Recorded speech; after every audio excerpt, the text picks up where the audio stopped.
Hello, everyone. My name's Emmy, and today I'm going to be talking about why we remember some things and forget others. Have you ever walked into a room and completely forgot why you went in there? Or remembered every word to a song that you haven't heard in 2 years, but couldn't remember what you studied for a test yesterday? Our memories can be incredibly powerful, but they can also be surprisingly unreliable. Today, I'd like to explain why we remember some things and forget others. Specifically, I'll discuss how memories are created, why they sometimes fade or become false, and what science says we can do to increase our memory.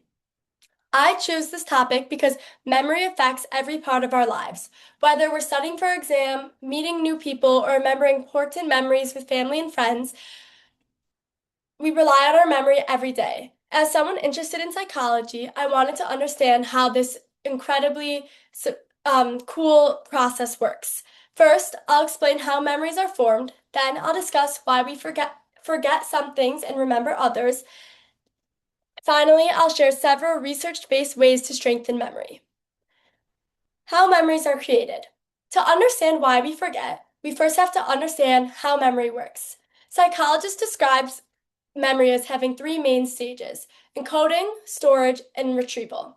Encoding happens when our brain first takes in new information. For example, when you're listening to a lecture or meeting someone new, your brain decides what information is important enough to remember. For example, a name. Next comes storage. This is when the brain organizes and stores information so it can be used later. One important part of the brain involved in forming new memories is the hippocampus, which is critical for forming new memories and transforming them to long-term storage. While emotions connected to memory involve the amygdala, processes emotion and helps forms emotional memories. Finally, retrieval occurs when we remember that information later, like recalling facts during an exam or remembering where you parked your car. According to psychologists Richard Atkinson and Richard Schifrin in their 1968 model of memory, memory is formed through the three stages of encoding, storage, and retrieval. And another important factor is emotion. Think about your happiest birthday or your most embarrassing memory from school. Emotional experiences are often easier to remember because our brains pay closer attention to them. Now that we know how memories are created, let's look at why they sometimes disappear or become inaccurate. Why memories become fade or false. Many people assume memory works like a video camera that records everything perfectly. In reality, memory is much more like putting together pieces of a puzzle each time we remember something. One reason we forget is simply that we don't use certain information very often. If we never review it, our brain gradually loses access to it. Another reason is called interference. New information can make older memories harder to retrieve. For example, after learning a new locker combination or remembering your new phone number, you might struggle to remember the old one. Stress and lack of sleep also make remembering much more difficult because they interfere with the brain's ability to store new information. Perhaps the most surprising fact is that people can develop false memories. Sometimes our brains accidentally fill in missing details or become influenced by suggestions from other people. According to psychologist Elizabeth Loftus, whose research has focused on memory for decades, memories are not perfect recordings and can be changed by misinformation or suggestion after an event occurs.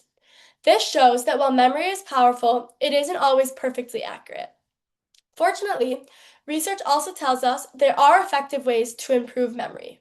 So, how can you improve your memory? The good news is that memory can also be strengthened with a few simple habits. The first strategy is spacing out your studying. Instead of cramming everything into one night, reviewing information over several days helps move it into long-term memory. Second, test yourself. Practice quizzes and flashcards are much more effective than simply reading over notes because practice quizzes and flashcards are testing your brains and they force you to retrieve that information. Third, getting enough sleep. While we sleep, our brains organize and strengthen memories from the day. Exercise also helps because it improves blood flow and supports healthy brain function.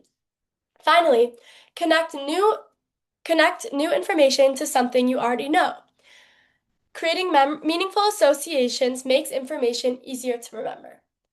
According to the American Psychological Association, strategies such as retrieval practice, spaced learning, regular sleep, and exercise significantly improve learning and long-term memory.